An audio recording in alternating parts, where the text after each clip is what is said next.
Requesting connection. Established. Encrypted. We're live. The show you've been asking for. Advice, technology, and community. Linux first, all others second. This is Ask Noah.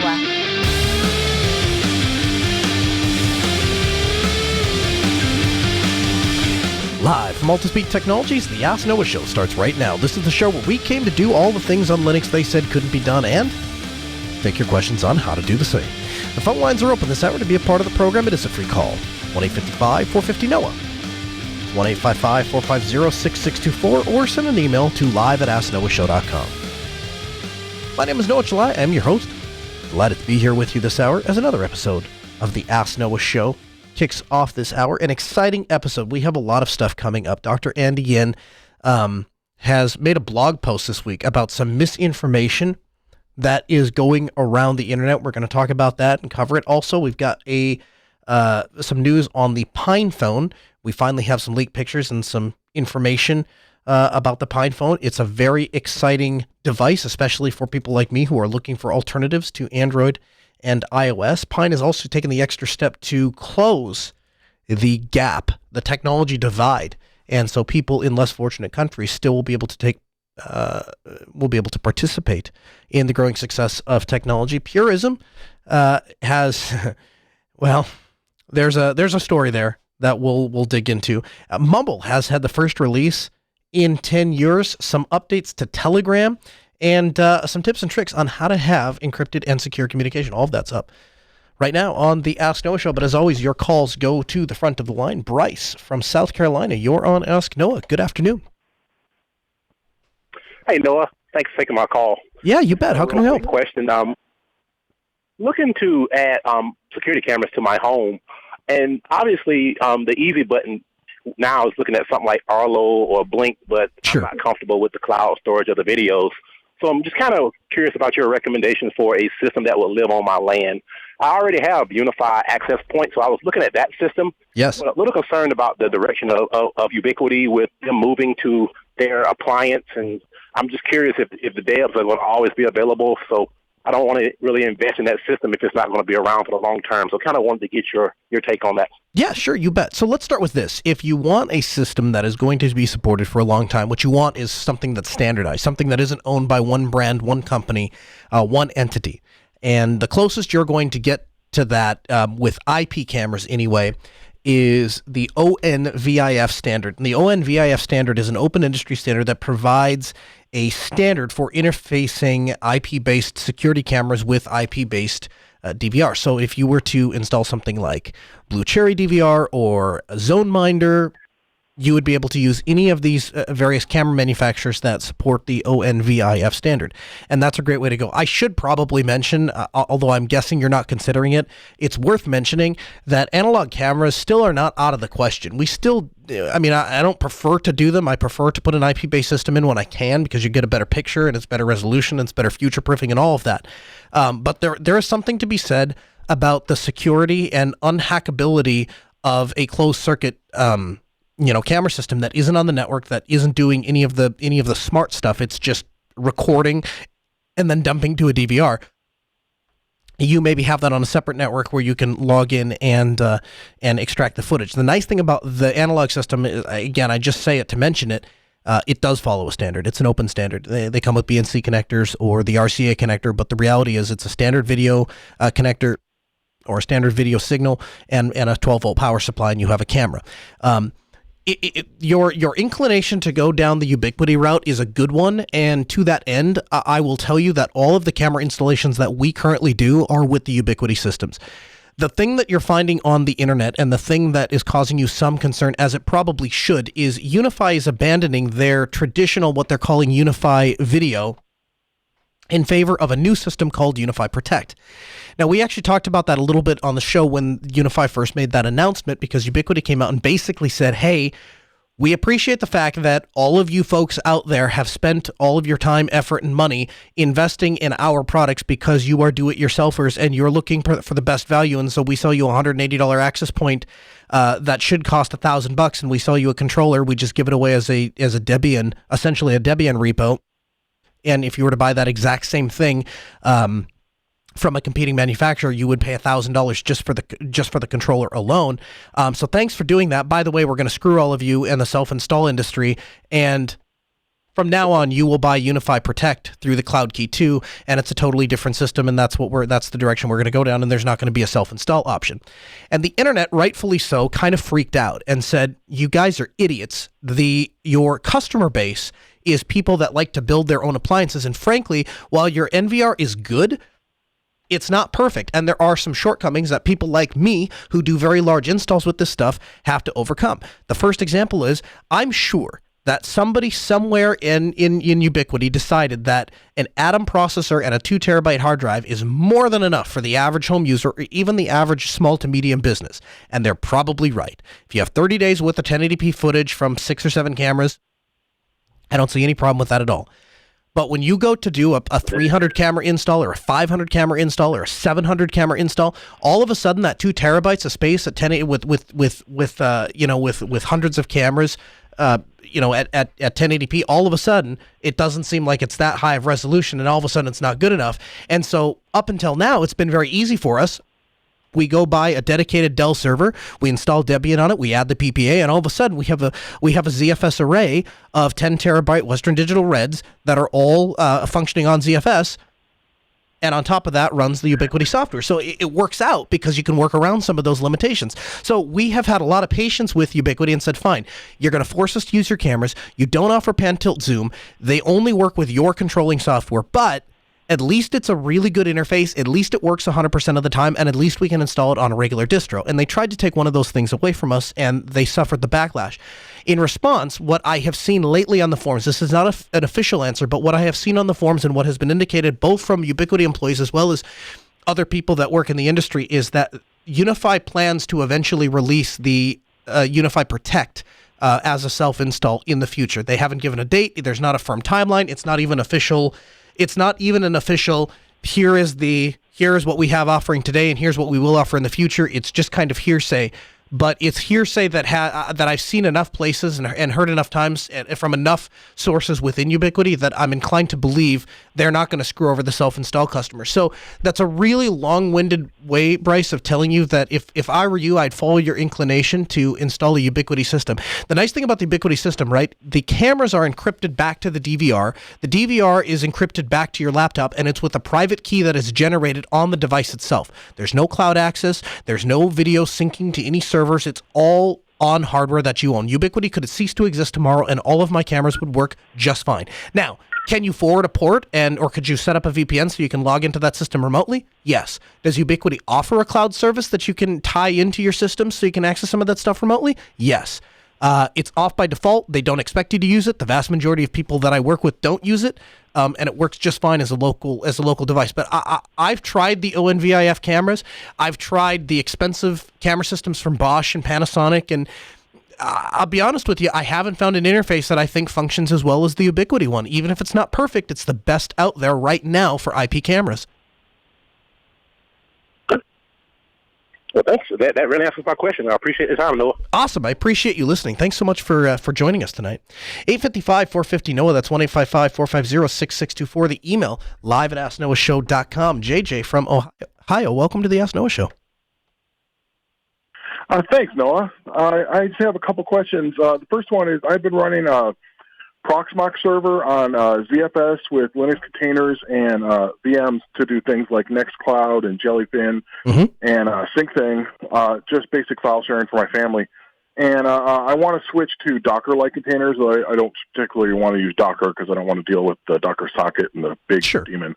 But so I was looking at things like Podman or Cryo or something like that. And I was wondering, should I run is it more secure to run them like containers in a VM, or is there a good OS where I could, or distro, I should say, to run them on directly on the bare metal, like maybe Ubuntu or even Alpine?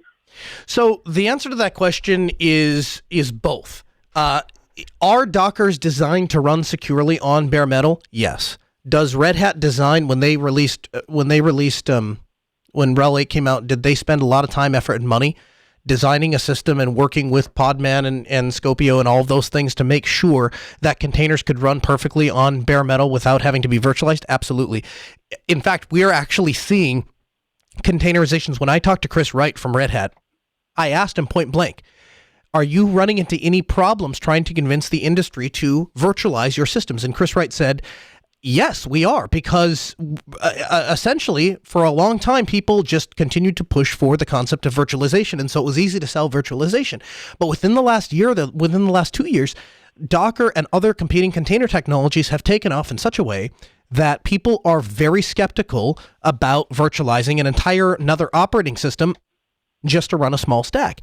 And so obviously, when you ask which is more secure, it kind of depends on what your workflow is, right? Because if your workflow is, I'm just going to install it, I'm going to let it run, well then yes, you're going to probably be better off running individual Docker containers inside of a bare metal, because now you only have one system to update, you only have one system to maintain, and as long as you're performing updates on that single system, you're going to have the best security practices possible on a bare metal system with VMs, or with containers. Now, if you wanted to go the extra step and you say security is paramount to me, is it more secure to have individual VMs running on top of a hypervisor and then maintaining the security on all of those VMs? Well, yes, because if one VM becomes compromised, they don't have access to the entire system. The highest they can go is the root directory of that single system. Now, there are plenty of security mechanisms in place to try to contain the Docker system, but at the end of the day, you are increasing your threat vector, right? Because now you have, 5 IPs on the internet instead of 1. You have 5 machines that have to be updated instead of 1. You have 5 firewall rules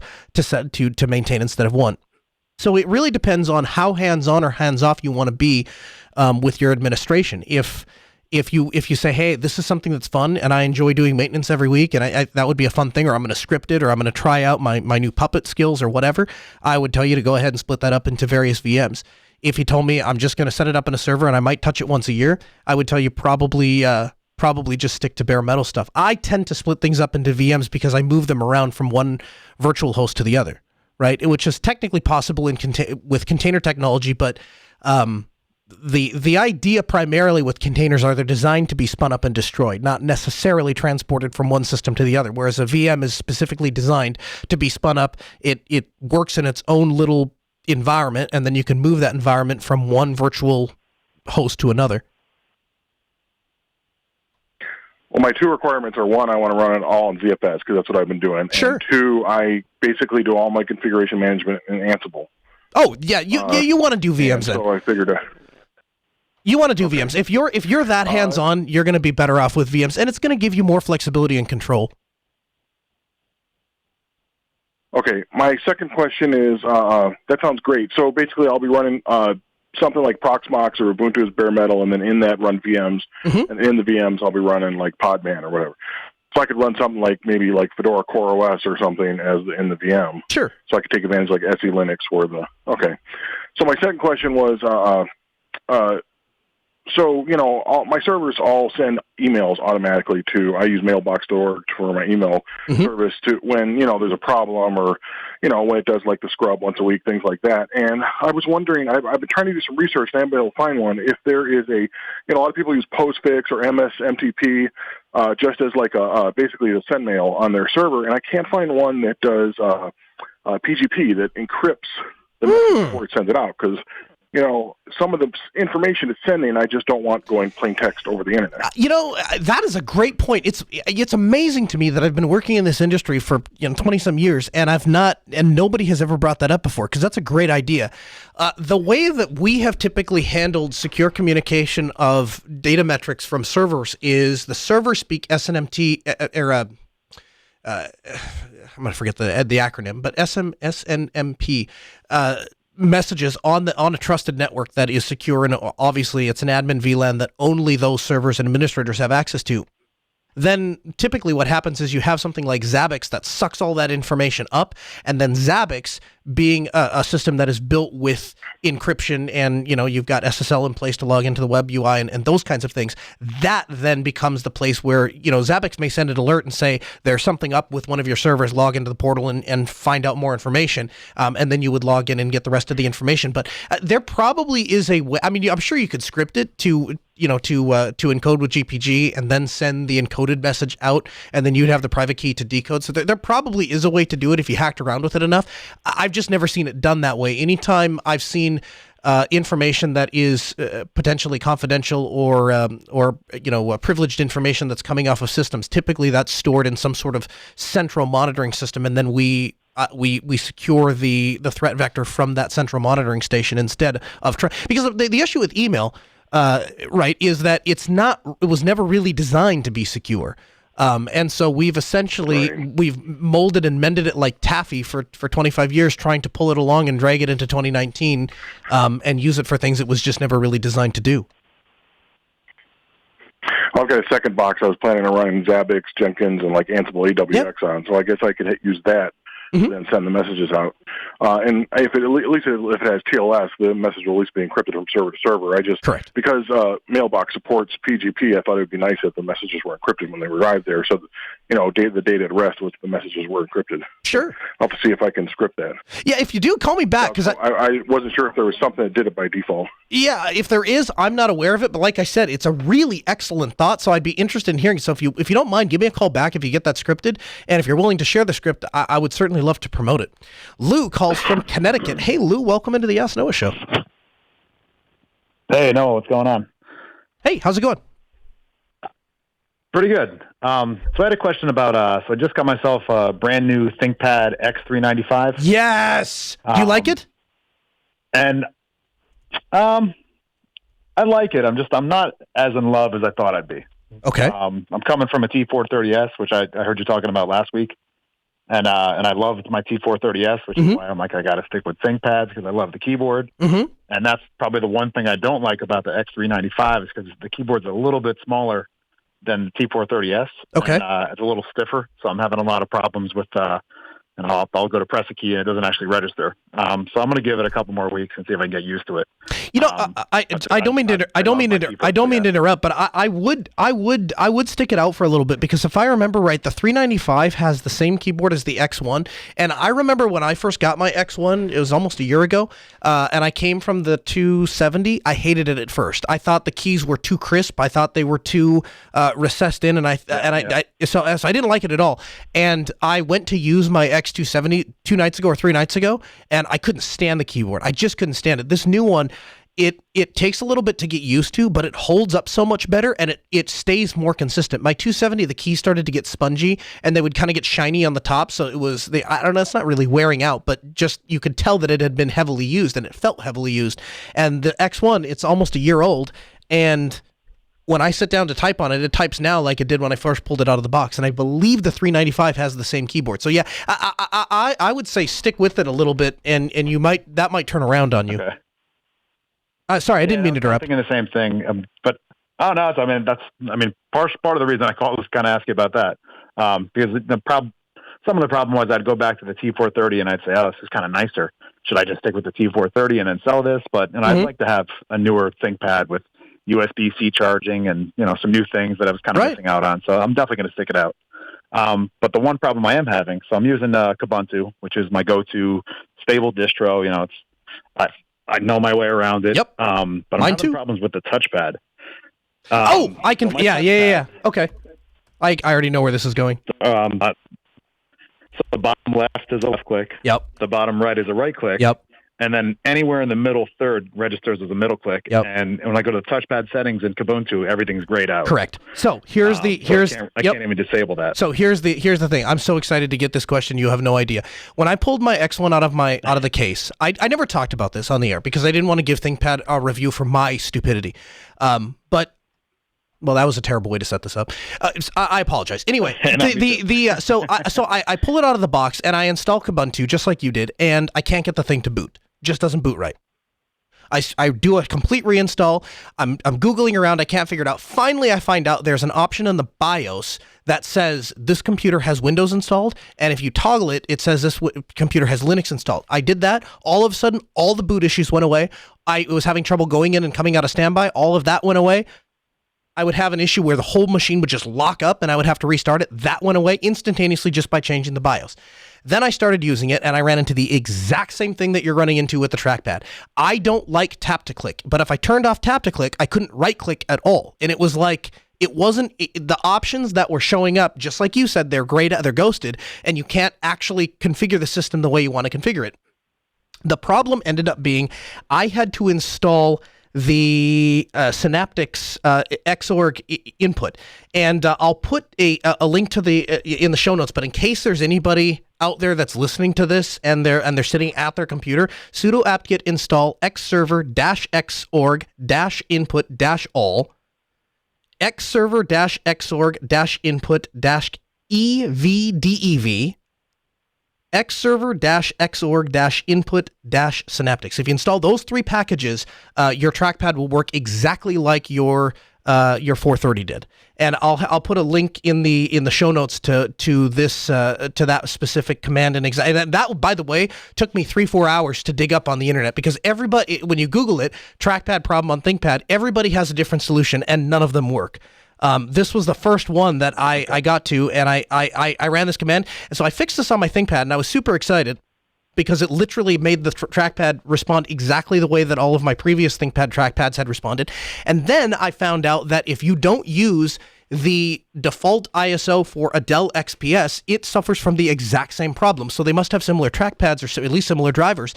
And if you install this particular package on the Dell XPS line, if you're not using the default ISO, you get same trackpad performance on the XPS as well. So if anybody is having trouble with their touchpad, trackpad, tap to click, all of that, I would suggest giving this a shot. And like I said, I'm throwing a link in the show notes, and I'm actually pasting it in here right now so I don't forget, because I've been there with your frustration.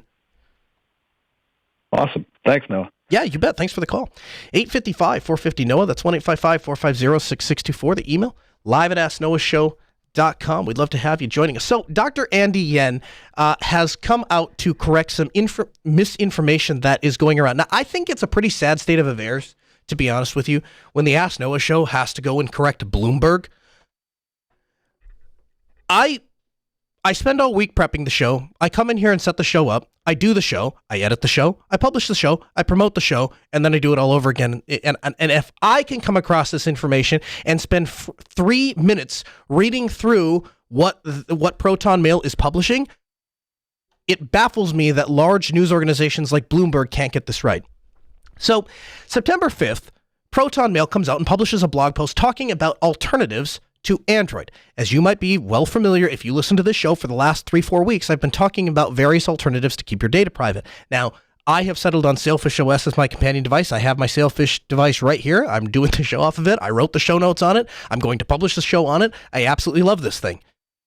So I'm excited to see that other organizations are trying to provide support for alternatives to Android and iOS. September 5th, they published this blog post talking about how they'd like to push their app to other platforms, because let's be honest, Android is an imperfect solution to a problem that has existed for a long time. And as geeks, we have just kind of tolerated the Android solution because we haven't come up with anything better. Well, there are better alternatives out there now, one of which is Sailfish OS, which again, I'm using full-time as a companion device. But I was excited to, and I'm also excited to check out the Purism phone and the Pine phone, both of which we'll talk about later in the episode. But they are trying to publish their app. In addition to Google Play services, they want to publish to F-Droid, the Samsung Galaxy Store, the Amazon App Store, and the Huawei and App Gallery. Now, let me ask you something. If I were to tell you that the Ask Noah show was going to write an app and publish it in the Google Play Store, how many of you would come to me and say that you're upset that I have formed a partnership with Google to distribute my show? Hey, by the way, if any of you raised your hand, well, rude comments. Let's just leave it at that. They haven't even made a final decision on what third-party stores they want to support. Okay, now, I'll just throw this out there. You guys might want to consider the Yalla Store, and if you don't want to consider the Yalla Store, at least maybe consider the Storeman repo. Let the community throw out a package that we can use, so we can use Protonmail on Sailfish OS, and we don't have to just report the Android device. I mean, the reality is, my understanding is, and I'm not a developer, but my understanding is, because if you were to write an app in Qt, it would run just fine on Sailfish, and you would be able to port that fairly easily to both Android and Sailfish, which means it would also run on F-Droid and probably very well in the Samsung Galaxy Store, the Amazon Store, and the Huawei App Gallery, right? So consider Yellow, please. But Bloomberg publishes this article a day after that says that Protonmail was talking to Huawei about a potential partnership. Now, this is offensive to me in a number of different ways, not only because we've had Dr. Andy Yen on the show, and I find him to be a man of great integrity and somebody who is doing something amazing for people that want to own their data and secure their privacy. This Bloomberg article essentially attacks their brand. It's a shot at their brand. It's nothing short of that. That headline, to say that they're in a partnership with Huawei, there is no partnership here. There's never been a partnership here. And the problem with phrasing it as a partnership is it undermines the very reason that people pay for Protonmail. And the reason that people pay and use Protonmail is because they want to get away from their mail provider or any service provider that has potentially personal identifiable information, and they're storing it on their servers or in their services. People pay because Protonmail is only loyal to their users. They're not loyal to any one company. And they do have an ideal set. And it's one of the reasons that we promote them here on the Ask Noah Show. It's one of the reasons that I have my primary email these days is hosted with Protonmail. Because they're a great company that care about privacy. And so to publish these wildly inaccurate stories and headlines about a partnership that doesn't exist, I think is not only irresponsible, but I think is potentially very damaging to Protonmail. And so they were quick to respond and come back out and say, hey, this is not accurate at all. Saying that Protonmail is in partnership with Huawei is no more accurate than saying that Proton VPN or Protonmail has partnered with Google or Apple, because those apps are available in their respective stores. Quote, as stated above, and also in our original post, our discussions with Huawei are about continuing to make Protonmail available to users who have Huawei devices. Today, Protonmail is already available on Huawei as an Android app and is distributed on Huawei devices through the Google Play services. So in terms of supporting Huawei devices, there is no change from the current situation. Now, that didn't stop the internet. Of course, people had to continue on. So some people have started to express concerns that the Chinese government may be getting involved, and perhaps the Chinese government may put pressure on Protonmail to somehow compromise their services or the privacy that they provide to their devices. So the relevant statute here is, or the relevant applicable Chinese law is what's known as the China Internet Security Law, which came into effect in 2017. Now, the law basically says that foreign companies which operate inside of China and process private information of Chinese citizens, they have to store that data in China and then make it available to the Chinese authorities upon request. Now, you might be sitting in your chair and saying, well, that does it. That sounds like the Chinese have control over Protonmail, because if they're doing business in China, that means if a Chinese person signs up for Protonmail and the government wants their data, Protonmail has to comply, right? Wrong. Quote, Protonmail does not have offices, employees, or subsidiaries, or any permanent establishment in China, or Russia for that matter. And if the authorities in either of these countries considered us to be within the law's scope, these laws cannot be enforced against us. Indeed, this is what happened in Russia in 2018 when the Federal Service for the Supervision of Communication attempted to apply the Russian law to Protonmail. With the threat being banned from Russia if we did not comply, in this case, we politely declined to comply on the grounds that we don't operate in Russia. Any requests that fall outside of Swiss law will be politely refused. Again, Protonmail is taking a stand for users' privacy. Again, Protonmail is making the right decisions. And this really shows the vision that Dr. Andy Yen has. And it's why I'm excited to promote his product, and it's why I'm excited to promote him as a good leader of this project. But it's important to me that we correct stuff like this, because information that gets out where they say they're in partnership with Huawei, or even if it was they were in partnership with Google or Apple, to me would be a big deal. If they were actually in an official partnership in which Google had some sort of say over the service of Protonmail or Proton VPN, if the Chinese government had some say over Protonmail or Proton VPN, it would make me trust them less. I don't trust governments for the most part, and I don't think they have the citizens' best interest in mind as it relates to privacy. And so I think that this provides, it's highly complex. So I was happy to see that Proton, and again, this is a great example of a company who does a phenomenal job at just speaking normal English, talking to people directly and saying, hey, here's the problem, here's the misinformation, here's the correct information, now let's move on. And that's exactly what they did, and kudos to them, and thank you for providing an amazing service. Thank you for continuing to care about users' privacy and stand up for those things and clear up misinformation where it comes. And shame on you, Bloomberg, for running a clickbaity headline article that is factually inaccurate. I want to tell you guys about a great app that I came across this week. It's GMTP. Now, if you're not familiar with GMTP, it's a GUI app specifically to communicate with MTP devices. What is an MTP device, you might ask? An Android phone operating in MTP mode, a small MP3 player functioning in MTP mode. My Sailfish OS device functions in MTP mode, and basically it is a way for the computer to communicate with the file system of a media player. It's great for moving music. It's great for moving media from your computer to your phone. And what I like about it is it's a very private device. I told you last week, one of the things I loved most about Sailfish OS was the fact that it's actually based on Linux. And that means that all of the tools and resources that I have available to me in a typical Linux distro are available to me on Sailfish OS. And so if I want to move a file, if I want to copy something, if I want to sync a directory, I can use rsync, I can use SCP. I can just pull the SD card out and plug it into my laptop, decrypt it with Lux, and drop all my files on there. Functions just like a tiny little laptop would. But you know what? That can be kind of inconvenient, number one. Number two, then I have to break my my offline mode. You know, if I've got the device and it's functioning perfectly well offline, and I'm doing notes or playing music or whatever, and I just want to put some new information on there, and I don't want it on the internet 24/7.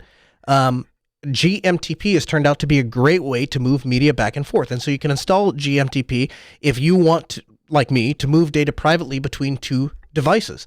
GMTP, essentially, it makes me feel like I'm back in the old Palm Pilot days or the old iPod days where you could sync an offline device with the data that you wanted to have on it. So I have to worry about keeping my laptop up to date, and I have to worry about applying, security things to my laptop. But when it comes to the phone, I don't have to worry so much. I can, if I update once a week or once every 2 weeks, it's fine because it's really not online all that much. It's a companion device. So when I want to get online and look something up, or when I want to get online and have a conversation with a messenger or something like that, I'll do that. But just I don't have to break my internet absence, I guess, as it were, just to pull some new MP3s down. And so I'm really liking GMTP. And the other thing that I think is really nice that doing it through the Linux command line doesn't do perfectly is, when you do rsync or SCP, there are some ownership issues that you kind of run into. Again, it gives you full access to the Linux system. It doesn't necessarily mean that the folks at Yalla intended you to use it that way, right? And so when you're rsyncing folders down from a server drive, or you're SCPing files over SSH, it doesn't necessarily mean that the phone is going to like it. So I've run into some permissions issues and some owner issues and stuff like that, and they're fairly straightforward to sort out. You just look at what the other files are and change appropriately. But if you're a noob, or if you're somebody that doesn't like getting their hands dirty, then GMTP is a great way to move media between your device. And you don't have to be on Sailfish OS. You can use it with Android. You can use it with any device that supports MTP mode. So I'd invite you to check that out. Speaking of phones, the Pine phone is real. The prototype for the Pine phone PCBs and chassis have been produced and undergone, as the writer puts it, extensive testing. Now, they've made the decision to manufacture a small batch of Pine phones for developers. Let me tell you something. The way that these guys are going about manufacturing a phone is the way that everybody that wants to make a third-party phone, wants to make a competitor to Android or iOS, which it seems like we have a new one every 6 months, this is the plan that you should follow. This is the protocol you should follow. You should see what these people are doing, and you should mimic it. Purism, are you listening? They are scheduled for a larger production run, and that will be open to early adopters later this year. So they're setting the bar very low.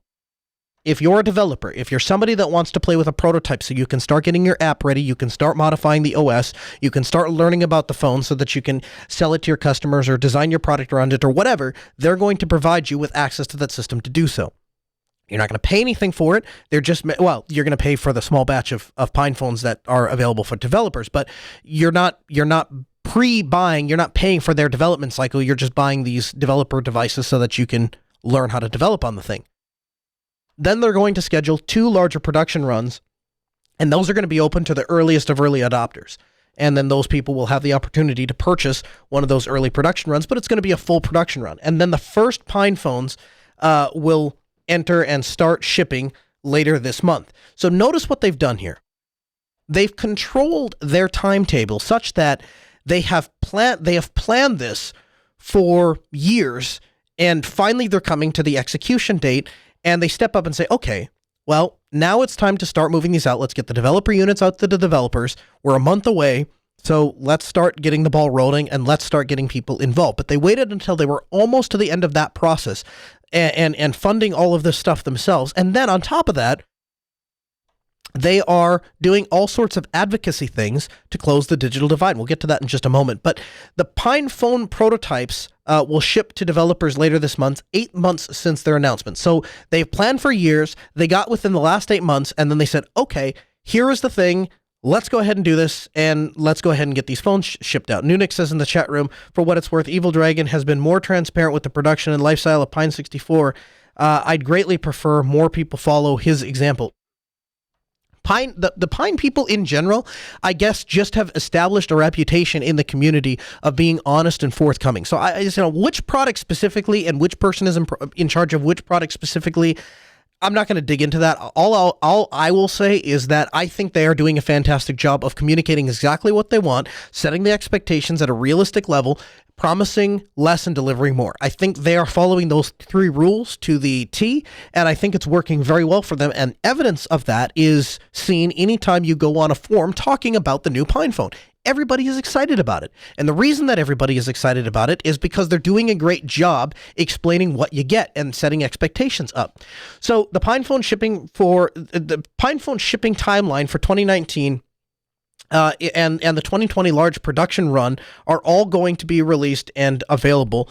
They have some more specifications on exactly what you get with the dev kit and what kind of build devices there are and processors and all that kind of jazz.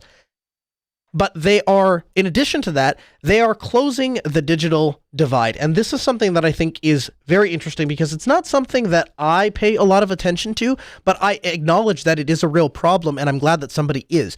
Money from the sales of soft cases for the Pine phone are going to be funneled into production for the original 11.6 Pine books for those in need of a computer. That's so cool for a number of reasons. First of all, because they're going to get more people on Linux. They're going to get people on Linux that don't have, if it wasn't for Linux and companies like Pine who are making devices like the Pine Book, they wouldn't have access to technology. So I think they're doing a great job that way. I also think they really, really understand their customer base, which is something I think that Librem struggles with, right? The kind of people that are interested in a Pine phone are the kind of people that are okay with hacking, but they expect a reasonably high quality product to be delivered if you expect them to pay for it. And so if you're going to cut some corners, or if you're trying to make a device that is not the creme de la creme, is not the MacBook of laptops, then it needs to come with the corresponding price tag. And guess what the Pine Book has done very well of? Coming with not the price tag of a MacBook. So is it a MacBook quality device? Probably not. Is it a ThinkPad quality device? Probably not. Are you absolutely getting every dime of your value when you're spending $200, $300, $400? Yes, 100%. It's why I would have loved to purchase the Pinebook Pro the first 2 times, and I couldn't because they keep running out. So my next opportunity is I believe in October, so we're going to go with that. What you'll notice is this entire communication process is open. They're not overpromising. It's not, hey, we're going to let you know when something comes out. It's not, hey, we want your money now and then we'll figure something out. They are announcing a timeline after they're already shipping prototypes to developers, after they've already proved that they have a track record, that they have a product that's going to succeed, that they're on the path to success. Once they have done that, now they come out and actually announce a timeline because they're within 8 months of production. That's a very responsible thing to do. And notice the audience, the Linux open source community, is very willing to go along with that roller coaster. People don't mind a roller coaster, especially tech enthusiasts, because we understand how some of these things come up. Here's all we expect. We expect you to be open and honest about how high your roller coaster goes, how fast or slow it goes, and what the chances of falling off the roller coaster are. And if you're honest about those 3 things, nobody has a problem coming on your roller coaster, even if the roller coaster has some bumps along the way. And the Pine people have set themselves up perfectly for if something bad happens to the Pine phone and they can't make a delivery date, or something doesn't happen, nobody will look back and say, well, it was because they were dishonest in their communication. They've been very open and transparent about exactly where they are in the process, and they're only asking for something after they have a reasonable expectation that something is going to be delivered. If you're told that your product is going to be delivered from China in 8 months, I think it's a very reasonable thing to go to your customers and say, okay, now it's safe to start asking for developer kits. Now it's safe to start to consider to purchase one, because we believe that the devices are coming in. And if China fails to deliver for any reason, I think the vast majority of us are going to go, oh, well. You know what? For the most part, they keep their word, and so if one thing falls through the cracks, that's fine. Communication here is key, and I want to point out a difference between the Pine Phone and Librem in just a moment. Steve calls from Kansas. Hey, Steve, you're on Ask Noah. Welcome into the program. Hey, thanks for taking the call. Yeah, you bet.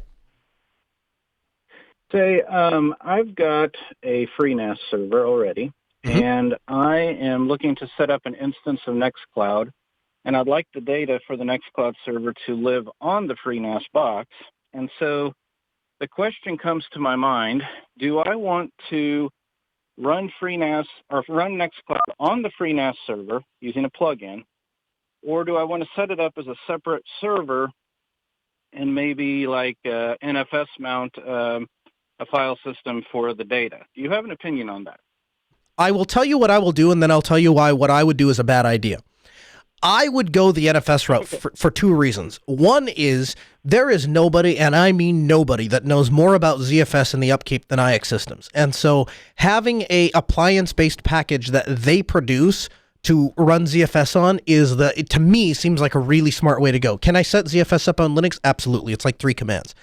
Do I trust that my understanding of ZFS and the setup of the way that I would set up ZFS is equivalent or in any way competes with what IX Systems can do with FreeNAS? Not a chance. So that's what I would do. I would have a dedicated file server it has drives that are specifically designed for storing data long term. Those, in my case, are going to be Western Digital Reds. It's going to be a dedicated box with enough RAM to handle the kind of data transfers that I need to handle. All of those things I'm going to pay attention to. Now, here's why it's a bad idea. If, let's say, you have an NFS mount and on a Nextcloud server, and for whatever reason, the Nextcloud server boots up and can't access that NFS share, now all of your syncing directories have one node in the cluster that says a directory that used to exist is no longer there. And I've not tried this specific scenario, so I can't tell you for sure how this would work out. But my guess is, I can tell you this is how it would work with C-File. My guess is what would happen is you would start to erase files on the rest of your Nextcloud instances. If the NFS mount can't mount for any reason, I believe what Nextcloud is going to do is say, oh, those files are deleted. Here, everybody sync down. We deleted those files. Get rid of them. It's possible Nextcloud does not respond the same way that C-File does to a change like that where a directory is completely missing. And C-File has added a warning now where when you install the C-Hub server, it actually tells you, hey, don't put this on a network file share because you run the risk of not having your data available if this NFS share doesn't mount. Now, in our case, what we did was we hacked together a script so that the C-Hub server would only run after we could verify the NFS mount succeeded. And so that's kind of how we're getting around that problem, but it's not the recommended way to do it. And it's, from all the people that understand syncing solutions, it's not a good way to do it either. The way that I look at it is I understand where they're coming from and I understand what the concern is. I just don't like the fact that the rest of the enterprise IT world accepts the fact that we build network attached storage and SANs for the express purpose of consolidating storage into one place and then making that a storage available to anybody or any resource that wants to use it on the network. And we deviate from that workflow just because we're dealing with file syncing. And so to me, I like splitting them up, but the recommended way is going to be to have the data stored on the same box and perhaps use something like the Nextcloud plugin on FreeNAS, which probably is not a bad way to go. It's just, there's something about running an entire server inside of a plugin, especially something as complicated as Nextcloud, that, if you're going to do calendar syncing and contact syncing and file syncing, and that's a lot of stuff just to run on a plugin. So, but that would be the recommended way to do it. Okay. Well, yeah, that was part of my question is whether the plugin, really gives you all of the Nextcloud features, or if there's some limitations or issues with that. And I suppose if anybody had any experience with that, it'd be good to know.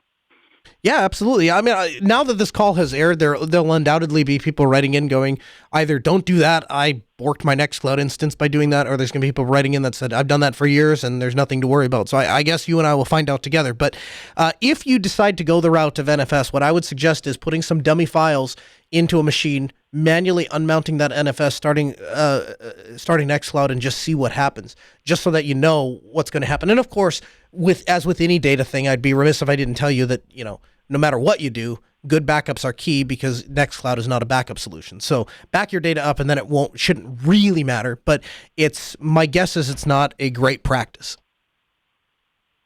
All right. Well, that's a valid point, and I'll definitely check that out if I decide to go that route. Thanks a lot. Yeah, thanks for the call. I appreciate it. 855-450-NOAH. That's 1-855-450-6624. The email, live@asknoahshow.com. So let's contrast the Pine phone with Purism. So Purism began its iterative shipping schedule for the most anticipated Librem 5 running Pure OS. Now, they made a statement, quote, due to the high volume growing demand for the Librem 5, and the interest in openness and transparency, Purism is publishing its full detailed iterative shipping schedule. This extends the existing commitment to start shipping by Q3 by defining specific batches, their features, and their corresponding ship dates. Most companies keep their releases and product plans secret right up until mass production launch so they can avoid publicizing any setbacks or delays. But we decided to bring the community and our customers along with us for the Librem 5 journey and have been transparent from the progress from the beginning. Okay, a couple things there. First of all, just because you say 15 times in an article that you're transparent doesn't make you transparent. Second of all, if you wanted to say we're releasing our schedules on how far we are without asking anyone for money, that's fine. That's being transparent. Hey, when we have a device ready that you can buy, we'll let you know. That would be a transparent thing to do. Here's what's not transparent.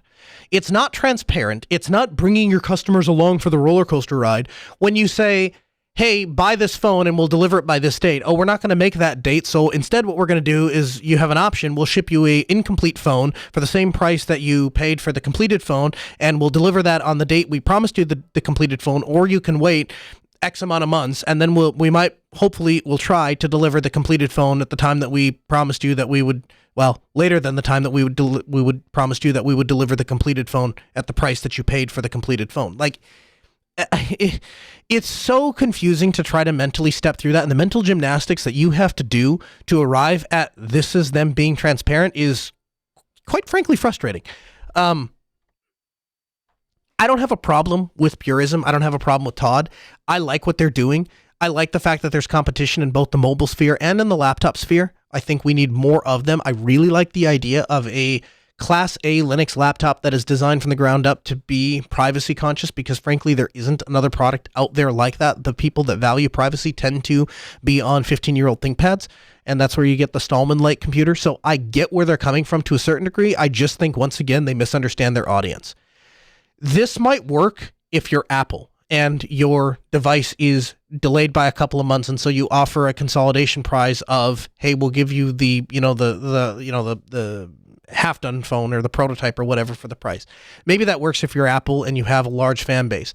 When it comes to people like us, the vast majority in the tech community do not have $600 to blow on a toy. They don't have $600 to blow on your prototype. So when they buy a phone and they are told to have a set of expectations, you need to meet those expectations because people paid for that. And if you can't deliver on that, then open and honest transparency looks something like this. Hey guys, we promised that we were going to have a device ready by this time. It's not ready by this time. We're very sorry about that, and we will try to do better, and we'll let you know when that device is ready. If you'd like a refund, here's the opportunity to do that. I have a different approach. When we suffer delays, he's right. He's absolutely right when they say that companies typically don't release their product plans until the production launch because they don't want setbacks to be public. And that's true. But that's a good marketing thing. That's not something you should fight. That doesn't make you more transparent. That makes you bad at marketing.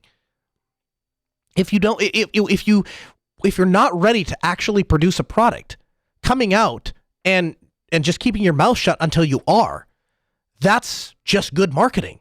Don't air your dirty laundry. Don't show people how, because you start to look incompetent, right?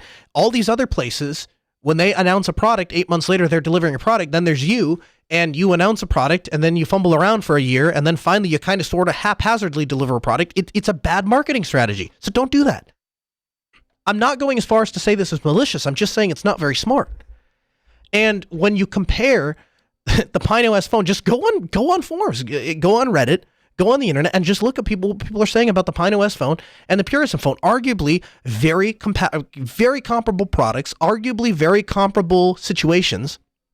And one is getting a ton of attention and has a ton of positive press, and the other one is filled with a bunch of people that are angry and disappointed. Why is that? You're setting people's expectations too high and you're failing to deliver. And you need to readjust those people's expectations. And you can do that a couple of ways. You can either be more actually honest and transparent in that, hey, we don't have a design yet. We're not sure that this is going to ship. We don't know exactly when the product is going to ship, but if you'd like to back us, we'd love to take your money. And we will deliver you a product, a quality product, exactly what we promised. We just can't tell you exactly when. That would be an open and honest, transparent way to go.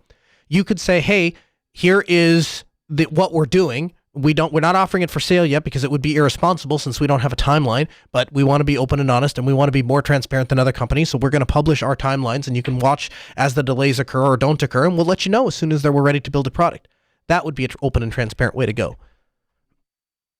But delivering a subpar device on the date that you promise somebody a full device and just saying that makes us open and transparent because we take people along with our rides up and down, no. Mumble has gotten its first release in almost 10 years. Now, the new features, this is Mumble 1.3.0, and they include a number of really cool things, some of which we're going to incorporate here right on the Ask Noah show. A new light and dark theme. Man, if I haven't stopped using applications because they don't support dark themes, I don't know what. If you don't want me to use your application, make sure you don't have a dark theme. That's going to be awesome. Individual user volume adjustments. The number one reason we don't do more Mumble interaction on this show is because we are held to different standards than most podcasts. We have a mandated FCC noise floor, which means the difference in volume level from a complete ambient silence to when we're talking has to be within a certain threshold. And that's very difficult to enforce on Mumble. We have a very complicated, very expensive broadcast phone system that was donated by Vox Telesis that does that when we take phone calls. And we don't have that for Mumble. So we only tend to take people in Mumble that have an established track record of being able to have high quality audio. And then I manually have to ride the fader, which of course only works if I'm actually in the studio because most of the producers that step in here when I'm not here aren't familiar with how to ride that. So individual user volume adjustment means that we can start to use Mumble more. So that's a big thing for us. Bindable shortcut for changing transmission modes. How many of you have been using Mumble and you have voice activated talking on, and you start talking and then you realize you want to have a conversation with somebody else that's in the room or you want to play music or whatever, and so you have to go into the settings and change it. Well, now that's going to be a hot toggleable key, so you can go from push to talk to voice activated speaking, and I think that's going to be a major thing for me. It's going to allow me to be in Mumble more often for sure. Optional toolbar for entry to select transmission mode. So if you don't want a hotkey, if you just want to open up the app and click into things, you're going to be able to do that. A filter to hide empty channels every single week. Every single week that I come in here, the first thing I do is scan all of the Mumble channels to see where people are and invite them to come and join the show if they've been there before and I haven't seen them in, unless it sounds like they're having a conversation or something like that. But I scan all of those channels because you never know where somebody is lurking or hiding out. So the ability to just say, if nobody's in there, I don't even want to see the channel, that's fantastic. Lower volume of others while you talk using priority speaker.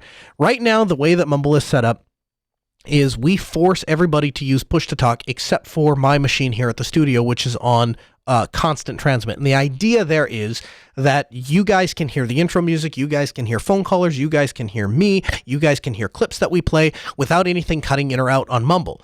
The downside to that is while you're talking, you have essentially a feedback loop, because if you're not using a headset, sound is going to come out of your speakers back into your microphone and feed back to us here at the studio. And so the ability to lower the talking or lower the volume of other people when the priority speaker is on means that fixes that problem, and potentially anybody could have the voice-activated talking because it's automatically going to do ducking and stuff.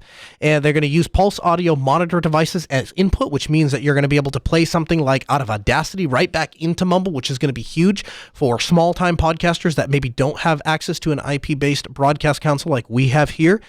Synchronous multi-channel recording. So you are going to be able to record individual people while we're in the channel, which if we were producing the show a different way would be hugely beneficial to us because each user would come out on their own recording. And obviously they're going to make some improvements with the admin function, including the user list and ban list, something that if you're not in our admin Telegram group, then you probably wouldn't know much about, but probably every week we get somebody requesting that they get a new certificate or that we have to ban somebody because they're in here making trouble or whatever it is. So those improvements in the admin side are going to be massive. If you're looking for a VoIP solution that's open source, end-to-end, Mumble is absolutely the way to go. It takes less than 10 minutes to set up. You can set up your server. It's very easy to administrate. Even if you don't have any experience administrating a Mumble server in the past, or any server for that matter, I believe the server is actually called Murmur. Give Murmur a shot, and you can check that out. It's an absolute great way to go. It's also a great way to have a conversation with family or friends. We have an internal Mumble server that we use for work, and we're looking at potentially spinning one up directly for the Ask Noah show that'll have conversation going 24/7. So that may happen in the future. Keep an eye on that. If you want to find out what the latest, you follow us on Twitter at Ask Noah Show. That's the best way to stay up to date, in the loop, and find out what's going on. This show happens every week, Tuesday at 6 p.m. I hope to hear you back. I see you back next week at Tuesday, 6 p.m. Central. AskNoahShow.com.